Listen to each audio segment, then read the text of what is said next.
बिहार एक ऐसा राज्य जहां राजनीति जंगल राज बनाम सुशासन के दावे पर की जाती है। गौरतलब हो कि 2020 के बिहार विधानसभा चुनाव में हर राजनीतिक दल चुनावी मंच से जंगल राज बनाम महाजंगल राज की दुहाई दे रही थी।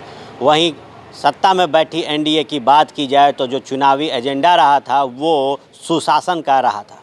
मुख्यमंत्री नीतीश कुमार के कार्यकाल की सबसे बड़ी अगर कोई यूएसपी और उपलब्धि रही है तो वो सुशासन है। लेकिन विगत कुछ महीनों में जिस तरीके से बिहार का लॉ एंड ऑर्डर चरमराया है, उसके बाद जनता के कटघरे में मुख्यमंत्री नीतीश कुमार खड़े हैं और उसी कटघरे में बिहार की पुलिस खड़ी है। गौरतलब हो कि जैसे ही मुख्यमंत्री नीतीश कुमार ने 17वें विधानसभा में मुख्यमंत्री पद की शपथ ली, उसके बाद बिहार में कई ऐसे अपराध हुए जिसके बाद बिहार की एनडीए सरकार बैकफुट पर नजर आई।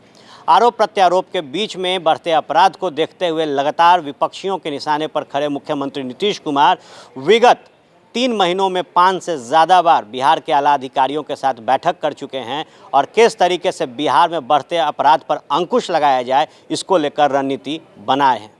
हालांकि बिहार में जो अपराध है वो रुकने का नाम नहीं ले रहा।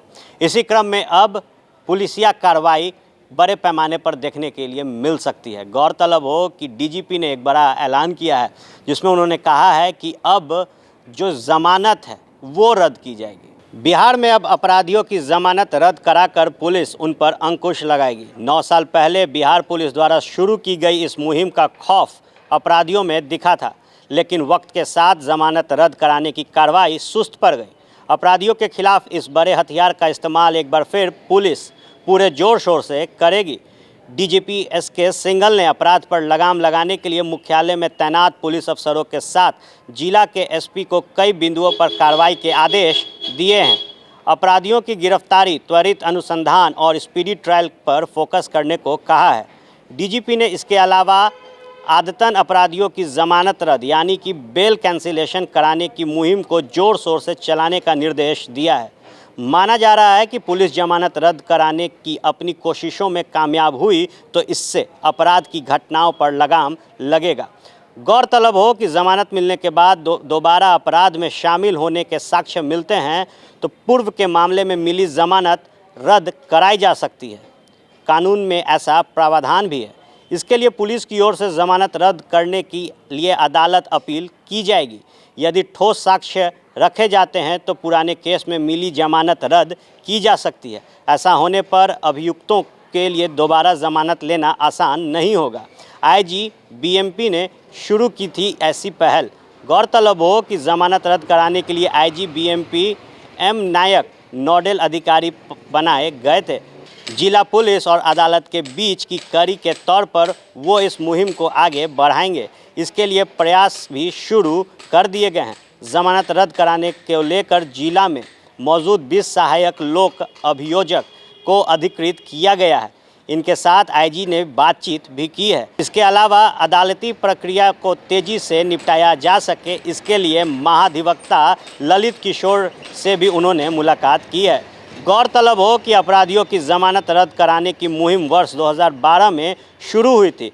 तत्कालीन डीजीपी अभयानंद ने इसके लिए बाज़ाब्ता एक टीम तैयार की थी। जिलों में वैसे अपराधियों की सूची मंगाई गई जो बार बार अपराध में लिप्त पाए गए थे।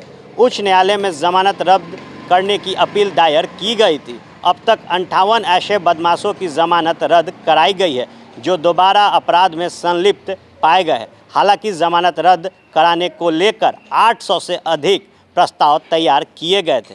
अब जब डीजीपी एसके सिंघल ने पुराने प्रस्ताव पर जोर देते हुए उन अपराधियों के ज़मानत को कैंसिल करने की बात कही है जो लगातार अपराध में संलिप्त पाए जा रहे हैं, तो देखने वाली बात होगी कि जहां विगत कुछ महीनों में बिहार का लॉ एंड ऑर्डर पूरे तरीके से ध्वस्त हुआ है, वहीं मुख्यमंत्री नीतीश कुमार ने पुलिस मुख्यालय तक जाकर बिहार के आला अधिकारियों के साथ बैठक की और पूरी कोशिश कर रहे हैं कि किस तरीके से बिहार में जो अपराध बढ़ रहा है उस पर अंकुश लगाया जाए।